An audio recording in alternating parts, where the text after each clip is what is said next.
মধ্যরাতে হঠাৎই সরিয়ে দেওয়া হলো বেগম খালেদা জিয়ার ফ্লাইটের 2 কেবিন ক্রুকে। 5 মে বিমান বাংলাদেশ এয়ারলাইন্সের একটি ফ্লাইটে লন্ডন থেকে দেশে ফিরবেন সাবেক প্রধানমন্ত্রী এবং বিএনপি চেয়ারপারসন। ওই ফ্লাইটে দায়িত্ব পালনের কথা ছিল এমন 2 কেবিন ক্রুকে 3 মে মধ্যরাতেই সরিয়ে দেওয়া হয়েছে। তবে হঠাৎ কেন এমন সিদ্ধান্ত, সেই প্রশ্ন ঘুরছে বিভিন্ন মহলে।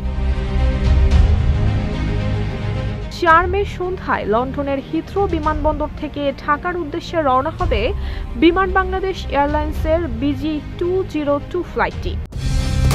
কালার এক্সপার্ট, জর্জ স্যাপ এবং মাইল্ড অন হ্যান্ডস টেকনোলজি সমৃদ্ধ অরিক্স ক্রিস্টাল ওয়াশ আপনার লন্ড্রি এক্সপার্ট।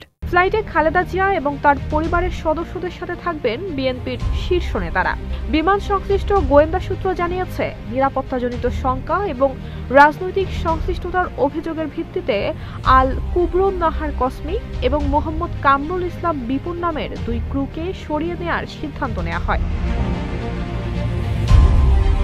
বিমান বাংলাদেশ সূত্র জানিয়েছে, গোয়েন্দা তথ্যে উঠে এসেছে আল কুবরুন নাহার কসমিক নিয়মিত ক্ষমতাচ্যুত সাবেক প্রধানমন্ত্রী শেখ হাসিনার বোন শেখ রেহানার ফ্লাইট পরিচালনা করতেন। পতিত আওয়ামী লীগ সরকারের নেতাদের সঙ্গে ঘনিষ্ঠতা বজায় রেখে সরকারি সুবিধা ভোগের অভিযোগ রয়েছে তার বিরুদ্ধে। চাকরি জীবনে তিনি 18 বার কারণ দর্শানোর নোটিশও পেয়েছেন। শাস্তি হিসেবে হয়েছেন একাধিকবার গ্রাউন্ডেড।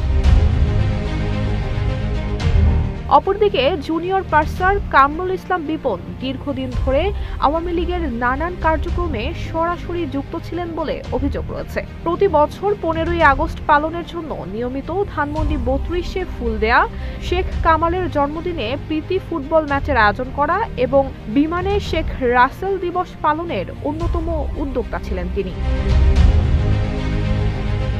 নুসরাত জাহান মেহেক, ঢাকা পোস্ট।